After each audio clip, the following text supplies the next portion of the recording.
오늘 우리에게 주시는 하나님의 말씀은 사도행전 13장 26절부터 30절까지입니다. 형제들아, 아브라함의 후손과 너희 중 하나님을 경외하는 사람들아, 이 구원의 말씀을 우리에게 보내셨거늘 예루살렘에 사는 자들과 그들 관리들이 예수와 및 안식일마다 외우는 바 선지자들의 말을 알지 못하므로 예수를 정죄하여 선지자들의 말을 응하게 하였도다. 죽일 죄를 하나도 찾지 못하였으나 빌라도에게 죽여달라 하였으니 성경에 그를 가리켜 기록한 말씀을 다 응하게 한 것이라.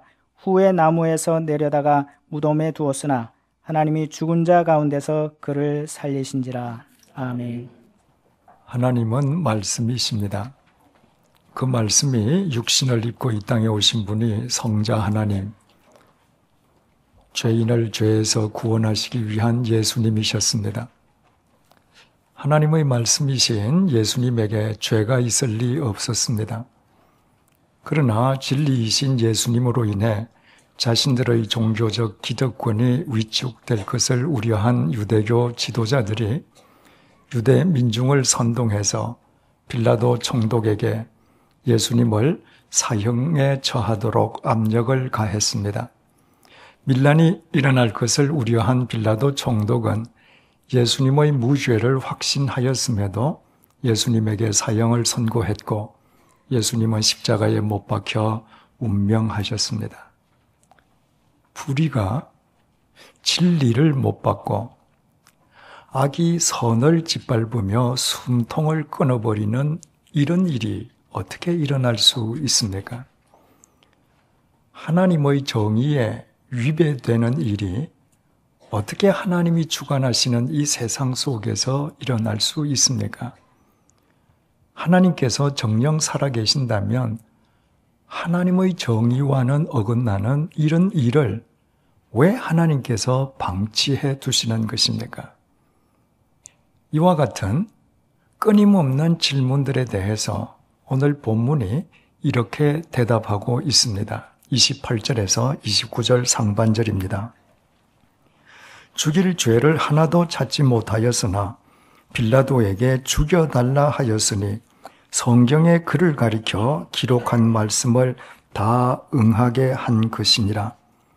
죄 없는 예수님께서 죄인에 의해 못 박혀 돌아가신 것은 하나님이 계시지 않기 때문이 아니라 살아계신 하나님께서 당신의 독생자를 제물 삼아서 인간을 죄와 사망의 덫으로부터 구원해 내시리라는 당신의 약속의 말씀을 성취하시기 위함이었습니다. 의로우신 예수님께서 죄인들에 의해 못 박혀 죄인들이 받아야 할 죽음의 형벌을 대신 받게 하심으로 도리어 하나님께서 죄인들을 죄와 사망의 덫으로부터 살려내시는 하나님의 신비스러운 구원의 역사가 완벽하게 성취된 것이었습니다. 바로 여기에서 우리는 창조주이신 하나님과 피조물인 우리 사이의 근본적인 차이를 다시 한번 겸손한 마음으로 인정하지 않을 수 없습니다. 사람들은 자기 경험과 인식의 범주 내에 있는 것만을 믿으려고 합니다. 그러나 이사야 선지자의 증언처럼 하늘이 땅보다 높은 것처럼 하나님의 생각은 우리의 생각보다 높으십니다. 하늘의 높이는 끝이 없습니다. 그러므로 하늘과 땅의 차이란 비교 자체가 불가능한 차이라는 의미입니다. 창조주이신 하나님의 생각과 피조물에 불과한 인간의 생각은 비교 자체가 불가능합니다. 하나님께서 당신의 생각을 이루시는 방법 또한 피조물인 인간의 상상을 초월하십니다. 그러므로 우리는 우리 자신의 삶 속에서 이 세상 속에서 우리의 지성과 이성으로는 도무지 이해할 수 없는 사건 속에서도 우리의 상상을 초월하는 하나님의 신비스러운 섭리가 한치의 오차도 없이 언제나 이루어지고 있음을 믿는 믿음의 여백을 지녀야 합니다. 바로 이것이 구약 선지자 하박국이 깨달았던 진리였습니다. 유대 왕국이 몰락하기 직전에 활동했던 하박국 선지자에게 이 세상은 의문투성이었습니다. 이 세상을 도무지 이해할 수 없기에 세상을 주관하시는 하나님을 이해할 수 없었습니다. 그래서 하박국 선지자는 하나님께 절규하면서 질문했습니다. 하박국 1장 2절에서 4절의 증언입니다. 여호와여, 내가 부르짖어도 주께서 듣지 아니하시니 어느 때까지리이까? 내가 강포로 말미암아 외쳐도 주께서 구원하지 아니하시나이다. 어찌하여 내게 죄악을 보게 하시며 패역을 눈으로 보게 하시나이까? 겁탈과 강포가 내 앞에 있고 변론과 분쟁이 일어났나이다. 이러므로 율법이 해이하고 정의가 전혀 시행되지 못하오니 이는 악인이 의인을 애워쌌으므로 정의가 굳게 행하여 짐이니이다. 하박국 시대에 하나님의 정의는 땅에 떨어졌고 하나님의 말씀은 악인들에 의해 유린당했습니다. 겁탈과 강포가 횡행했고 패역한 인간들에 의해 의로운 사람들이 고통받는 일이 끝없이 반복되었습니다. 그래서 하박국 선지자는 하나님을 향해서 왜 이렇듯 부르짖는데도 하나님은 응답해 주시지 않느냐고, 왜 하나님의 말씀대로 살려고 하는 의인들이 패역한 인간들에게 고통당하는데도 그들을 구원해 주시지 않는 것이냐고 절규하며 질문할 수밖에 없었습니다. 하박국 선지자에게는 두 번째 질문이 있었습니다. 하나님께서 패역한 유다 백성을 심판하시되 어떻게 불의한 바빌로니아 제국을 심판의 도구로 쓰실 수 있느냐는 질문이었습니다. 이스라엘을 멸망시킨 바빌로니아는 의로운 민족이 아니었습니다. 패역한 유대 민족보다도 더 강포하고 불의한 민족이었습니다. 그래서 하박국 선지자는 왜 악이 악을 징벌하도록 내버려 두심으로 그 과정 속에서 수없이 많은 의인들이 박해받고 고통당하게 내버려 두시느냐고 다시 한번 절규하면서 하나님께 질문했던 것입니다. 자신의 질문에 대해서 하박국 선지자가 하나님께로부터 받은 응답은 의인은 오직 믿음으로 말미암아 살리라는 것이었습니다. 대체 무슨 믿음이겠습니까? 인간의 이성과 지성으로 도저히 이해할 수 없는 사건 속에서도 인간을 구원하시려는 하나님의 신비스러운 구원의 섭리는 한치의 오차도 없이 반드시 이루어지고 있음을 믿는 믿음이었습니다. 이를테면 하박국 선지자는 자신의 이성과 지성이 미치지 못하는 곳에서도 자신이 상상할 수 없는 하나님의 신비스러운 구원의 역사가 언제나 일어나고 있음을 믿는 믿음의 여백을 지니게 된 것이었습니다.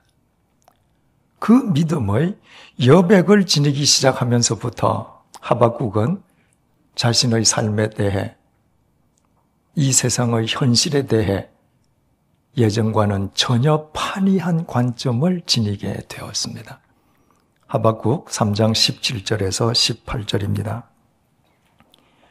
비록 무화과 나무가 무성하지 못하며 포도나무에 열매가 없으며 감람나무에 소출이 없으며 밭에 먹을 것이 없으며 우리의 양이 없으며 외양간에 소가 없을지라도 나는 여호와로 말미암아 즐거워하며 구원의 하나님으로 말미암아 기뻐하리로다.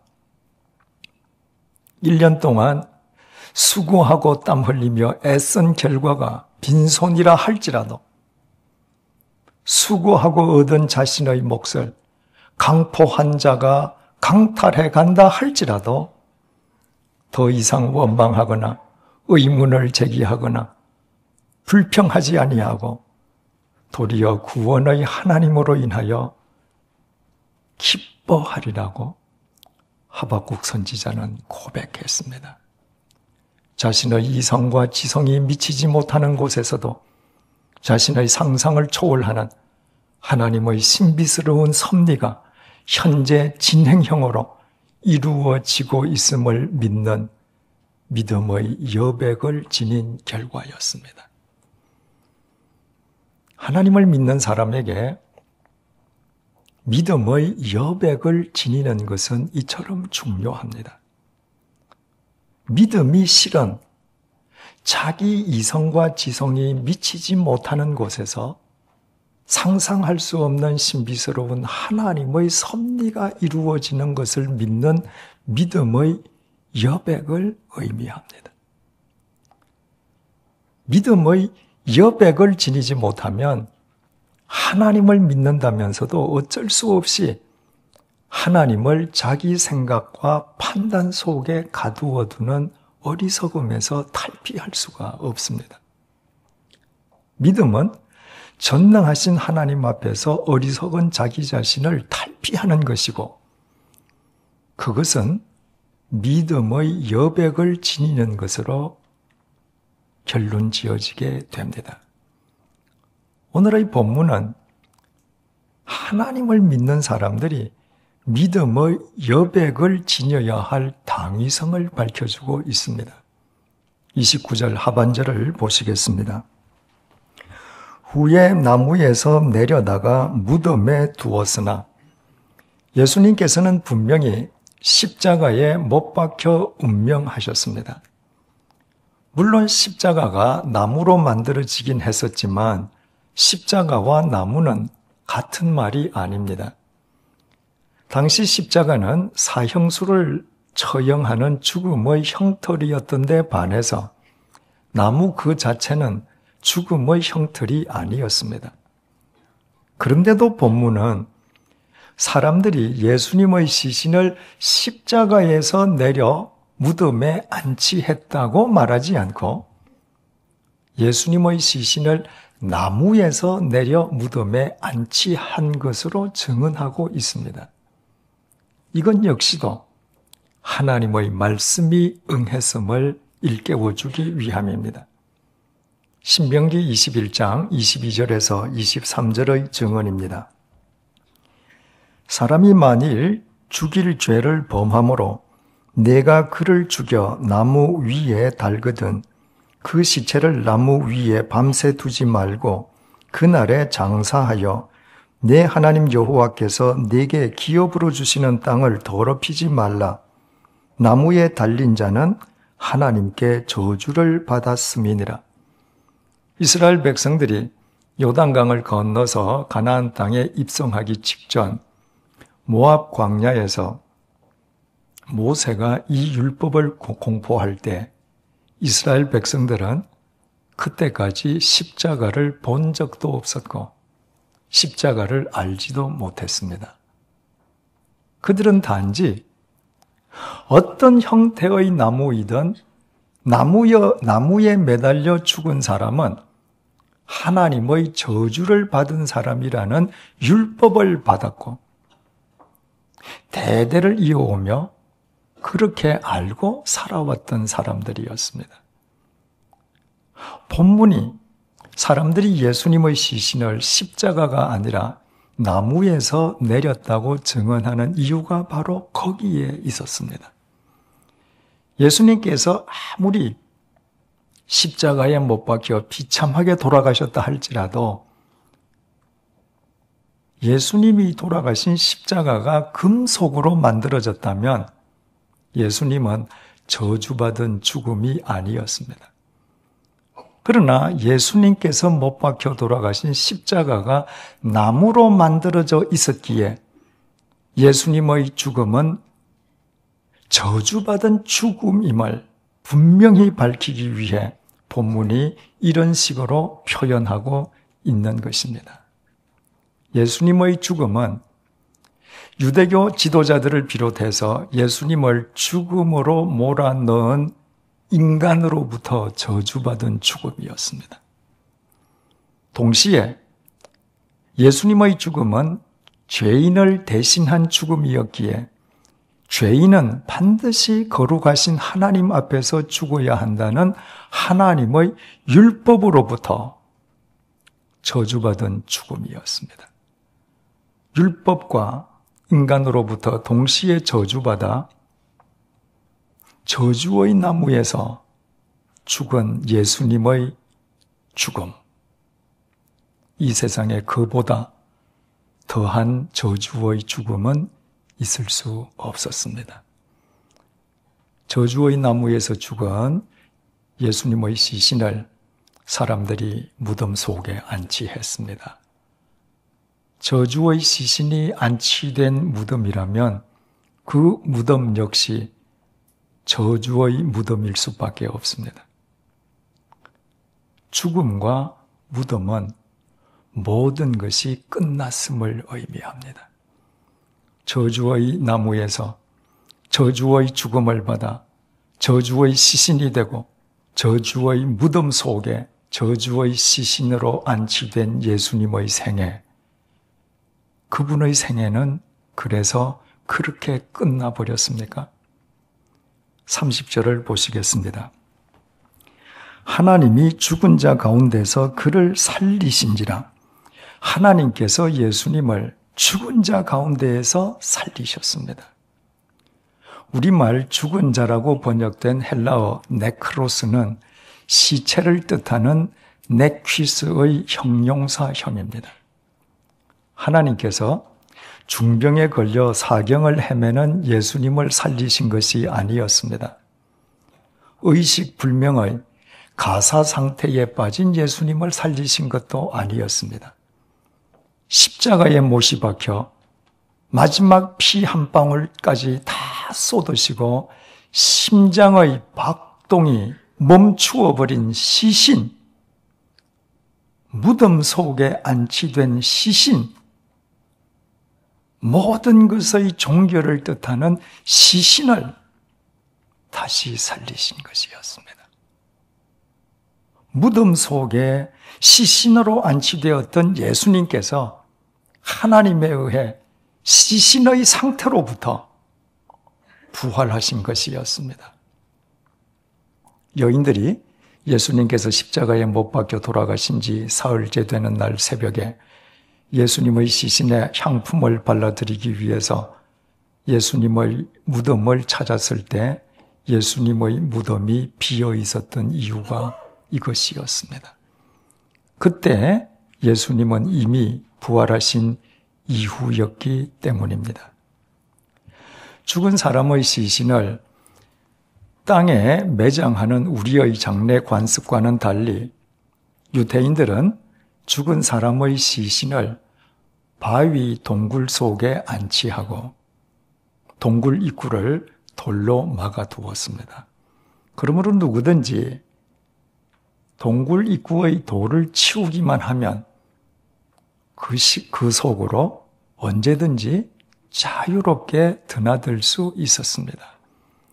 그래서 예수님께서 못 박히신 지 사흘째 되는 날 새벽 여인들이 예수님의 시신에 향품을 발라드리기 위해서 그 무덤을 찾아갔었던 것입니다. 무덤의 핵은 시신입니다. 시신이 있어야 무덤이 됩니다. 시신이 없이는 무덤이 되지 않습니다. 예수님의 시신이 그 동굴 속에 안치되기 전까지는 아리마대 지방의 부자인 요셉이라는 사람이 자신이 나중에 죽으면 무덤으로 사용하기 위하여 바위 속에 자기 돈을 들여서 만들어 놓은 인공 동굴일 뿐이었습니다. 그 동굴 속에 예수님의 시신이 안치되므로 동굴이 무덤이 되었습니다. 예수님의 시신이 그 동굴 속으로 들어가므로 그 동굴이 무덤이 될 필요 충분 조건을 갖추게 된 것이었습니다.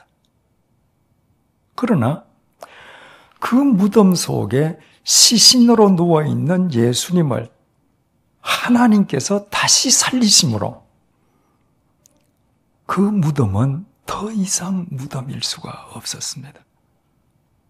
무덤의 핵인 시신이 더 이상 거기에 있지 않기 때문이었습니다. 그 무덤의 핵이었던 예수님께서 하나님에 의해 죽음을 깨뜨리고 그 무덤으로부터 당신의 두 발로 걸어 나오신 것이었습니다. 그러므로 저주의 나무에서 인간의 죄값을 대신 치르기 위해서 저주의 죽음을 받아 저주의 시신이 되어 저주의 무덤에 안치되었던 예수님의 무덤은 하나님에 의해 부활하심으로 무덤이 아니라 빈 여백이 되었습니다.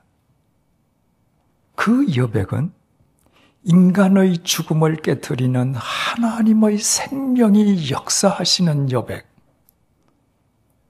인간의 모든 저주의 사슬을 끊어버리는 하나님의 은혜가 넘치는 여백, 인간의 절망을 소망으로 바꾸는 하나님의 사랑이 충만한 여백, 인간의 종결을 영원과의 접점으로 만들어주시는 하나님의 영원에 이르는 여백이었습니다. 예수 부활의 참된 의미가 바로 그 여백 속에 있는 것이었습니다. 우리가 삼위일체 하나님을 믿는다고 하는 것은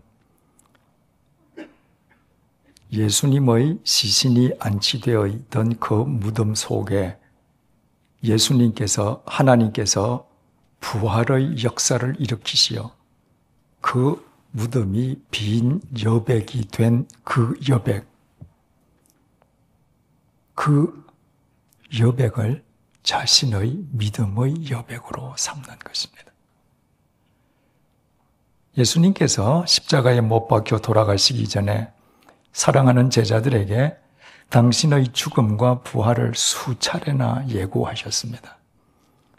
예루살렘에 올라가셔서 유대교 지도자들에게 죽임을 당하시지만 그러나 사흘째 되는 날 죽음을 깨뜨리고 반드시 부활하실 것을 친히 예고하신 것이었습니다. 그러나 예수님께서 못 박히시는 현장에서 두려움에 사로잡혀 뿔뿔이 흩어져 도망갔던 제자들은 예수님께서 부활하셨다는 여인들의 증언을 듣고서도 여전히 두려움에 떨며 마가의 다락방에 꽁꽁 숨어 있었습니다. 예수님으로부터 당신의 부활을 직접 들었음에도 불구하고 예수님의 부활을 목격한 여인들로부터 예수 부활의 증언을 자신들의 귀로 들었음에도 불구하고 더욱이 베드로는 예수 부활을 외치는 여자들의 증언을 듣고 당장 예수님의 무덤으로 뛰어가서 예수님의 무덤이 비어 있다는 사실을 자신의 두 눈으로 확인하고서도 모든 제자들은 그때까지만 해도 시신이 된 예수님을 하나님께서 다시 살리실 수 있음을 믿는 믿음의 여백을 지니고 있지는 못했습니다. 그들의 믿음은 한 번 죽은 사람의 시신은 절대로 다시 살아날 수 없다는 자기 생각과 판단 속에 갇힌 폐쇄적인 믿음이었습니다. 그러나 제자들의 믿음이 계속 그 폐쇄적인 상태로 머물러 있었던 것은 아니었습니다. 그 이후에 제자들은 참수형을 당하면서도 불에 타 죽으면서도 원형극장에서 맹수의 밥이 되어 찢겨 죽으면서도 오직 예수 부활을 외쳤습니다. 부활하신 예수님을 직접 만난 이후에 그들이 믿음의 여백을 지닐 수 있게 되었기 때문입니다. 자신들은 비록 예수 때문에 목이 잘려 죽고 불에 타 죽고 맹수의 밥이 죽는다 할지라도 시신이 되신 예수님을 다시 살리신 하나님께서 자신들을 반드시 영원토록 책임져 주실 뿐만 아니라 비록 자신들이 보잘것없는 존재라 할지라도 이 땅에서 뿌린 믿음의 씨앗들이 시간과 공간을 초월하여 인류의 역사 속에서 반드시 결실될 것을 믿는 믿음의 여백이었습니다. 자기 속에 갇혀있던 그들의 폐쇄적인 믿음이 전능하신 하나님을 향하여 활짝 열린 성숙한 믿음으로 승화된 것이었습니다.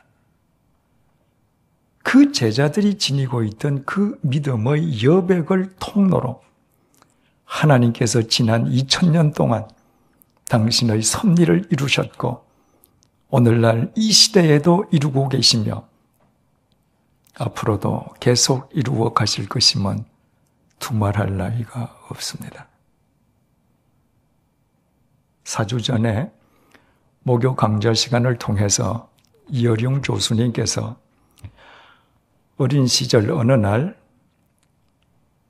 죽음을 인식한 뒤에 밤에 자다가 혹 어머니가 돌아가시지나 않았는가 어머니의 코끝에 자기 손가락을 대복원한 이야기를 해 주셨습니다. 저 역시 어린 시절에 그렇게 살았습니다. 제가 태어나던 해에 당시 초등학교 4학년이던 제 형이 뇌망염으로 죽었습니다. 제 부모님은 사랑하는 장남을 살리기 위해서 당시 부모님이 취할 수 있는 모든 방법을 동원하였음에도 끝내 장남을 잃고 말았습니다. 차남으로 태어난 저는 형의 죽음으로 인해 저의 의지와는 전혀 상관없이 누님을 5분 둔 집안의 독자가 되었습니다. 제가 말을 하고 말을 알아듣게 되기 시작한 때부터 부모님으로부터 가장 많이 들은 말이 내 형이 죽었으므로 너는 조심해야 된다는 것이었습니다. 하나 남은 마지막 아들마저도 잃을 수 없다는 부모님의 사랑의 발로가 그렇게 나타났습니다. 그러나 그 덕분에 어린 시절부터 제 뇌리 속에는 죽음이 각인되었습니다. 사람은 언제든지 어디에서나 죽을 수 있다는 죽음의 두려움에 사로잡혀 사는 것이었습니다. 그래서 밤에 잠자리에 들면서는 오늘 밤에 아버지나 어머니가 돌아가시는 것은 아닌가 걱정하는 날이 많았고 자다가 한밤중에 깨어나면 혹시 아버지, 어머니가 돌아가신 것은 아닌가 부모님의 코끝에 제 귀를 갖다 대어 보곤 했습니다. 1996년 12월 19일 새벽 2시 30분이었습니다. 어머님의 오른쪽 목 동맥이 2번 뛰더니 멈추어 버렸습니다. 저는 어머님의 코끝에 제 귀를 가져다 대었습니다. 더 이상 숨결을 느낄 수가 없었습니다. 어머니의 호흡이 코끝에서 멈춘 것이었습니다. 3년 동안 병상에 누워 계시던 어머님이 86세를 일기로 제 눈앞에서 운명하신 것이었습니다. 조금 전까지 사람이었던 어머니가 호흡이 멎음과 동시에 시신이 된 것입니다. 저는 어머님의 시신 앞에서 어머님이 생전에 즐겨 부르시던 찬송가를 불렀습니다. 주가 맡긴 모든 역사 힘을 다해 마치고 밝고 밝은 그 아침을 당할 때 요단강을 건너가서 주의 손을 붙잡고 기쁨으로 주의 얼굴 배우리. 나의 주를 내가 그의 곁에 서서 배우며 나의 주를 손에 못자국을 보아 알겠네. 우리가 이 세상 떠날 때에 예수의 손목을 굳게 잡고 영원히 즐거운 천국에서 주 함께 살겠네. 찬송하세 찬송하세 주님 나를 구하셨네. 찬송하세 찬송하세 주가 구원하셨네. 찬송하는 제 뺨을 타고 눈물이 흘러내렸습니다. 두려움의 눈물도 한탄의 눈물도 슬픔의 눈물도 아니었습니다. 기쁨과 감사의 눈물이었습니다. 어린 시절에 살아계신 어머니의 코끝에 귀를 가져다 대고 혹시 돌아가시지는 않았나 죽음의 두려움 속에 살던 제가 시신이 된 어머니의 코끝에 귀를 가져다 대고 사람이었던 어머님이 시신이 되었음을 확인하고서도 어떻게 어머님의 시신을 두려워하기는커녕 그 앞에서 감사와 기쁨의 눈물을 흘리면서 찬송을 부를 수 있었겠습니까? 제가 제 슬픔과 두려움과 감정을 억제할 만큼 나이가 들었기 때문이었겠습니까? 어머님의 수가 86세에 달하는 호상이었기 때문이었겠습니까? 제가 믿음의 여백을 지닐 수 있게 되었기 때문입니다. 비록 어머님이 시신이 되셨을 망정, 시신이 된 예수님을 다시 살리신 하나님께서 어머님의 죽음을 예수 그리스도 안에서 영원한 삶을 향한 출발점이 되게 해주실 뿐만 아니라 어머님이 일평생 통한 그리스도인으로서 이 땅에서 뿌린 믿음의 씨앗들이 후손의 삶을 통해 이 땅의 역사 속에서 반드시 이루어질 것을 믿는 믿음의 여백이었습니다. 우리가 삼위일체 하나님을 믿는다고 하는 것은 예수님의 시신이 누워있던 무덤이 예수님의 부활로 인하여 빈 여백이 된 그 여백을 우리 믿음의 여백으로 삼는 것입니다. 믿음이 크다는 것은 그 믿음의 여백이 큰 것을 의미합니다.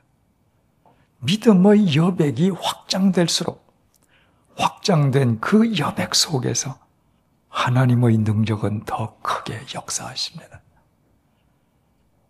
빌립보서는 참수형을 당하기 직전의 사도 바울이 빌립보 교인들에게 써보낸 편지입니다. 바울은 그 편지 속에서 주 안에서 항상 기뻐하라. 내가 다시 말하노니 기뻐하라고 권면하고 있습니다. 어떻게 참수형을 목전에 둔 사람이 기뻐할 수 있으며 그 기쁨을 타인에게 전해줄 수 있겠습니까? 사도 바울이 믿음의 큰 여백을 지닌 사람이었기 때문입니다. 그 여백은 인간의 죽음을 하나님의 생명으로, 인간의 저주를 하나님의 사랑으로, 인간의 절망을 하나님의 소망으로, 인간의 종결을 하나님의 시작으로 대체시키는 하나님의 섭리를 위한 여백이었습니다. 우리의 죄값을 대신 치러주시기 위해서 저주의 나무에서 저주받은 죄인으로 저주받은 시신이 되었다가 저주받은 무덤 속에 저주받은 시신으로 안치된 그 예수님을 하나님께서 다시 살리셨음을 정녕 믿으십니까? 그렇다면 예수님의 시신이 안치되었던 무덤이 예수님의 부활로 인하여 빈 여백이 된 그 여백을 우리 믿음의 여백으로 삼으십시다.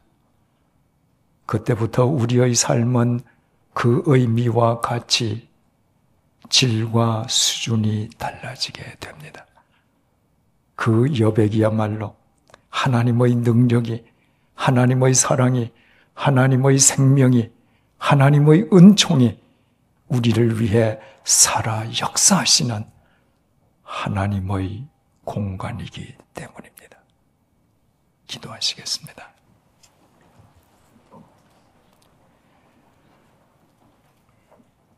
율법의 저주와 죄인의 저주를 받아 저주의 십자가에서 저주의 죽음을 당해 저주의 무덤에 저주의 시신으로 안치된 예수님을 하나님께서 다시 살리셨음을 믿습니다.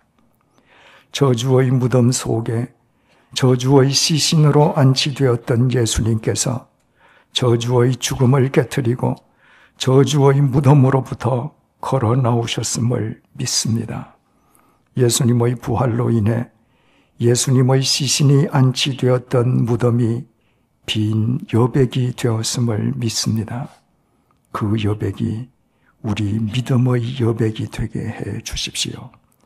하나님을 믿는다면서도 나의 지성과 이성, 나의 생각과 판단 속에 갇혀있던 우리의 폐쇄적인 믿음이 예수님의 무덤을 빈 여백이 되게 하신 하나님을 향해 활짝 열린 성숙한 믿음으로 승화되게 해 주십시오.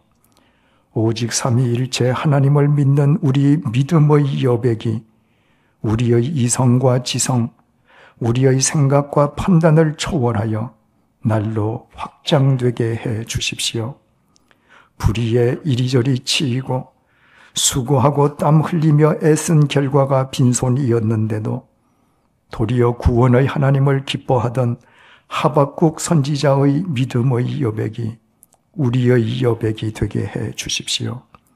진리를 쫓은 결과가 참수형임에도 오히려 주님 안에서 기뻐하며 그 기쁨을 나누어 주던 사도 바울의 믿음의 여백이 우리의 여백이 되게 해 주십시오. 참수형을 당하면서도 불에 타 죽으면서도 맹수의 밥이 되어 온몸이 찢기면서도 오직 예수 부활을 외치던 제자들의 믿음의 여백이 우리 모두의 여백이 되게 해 주십시오.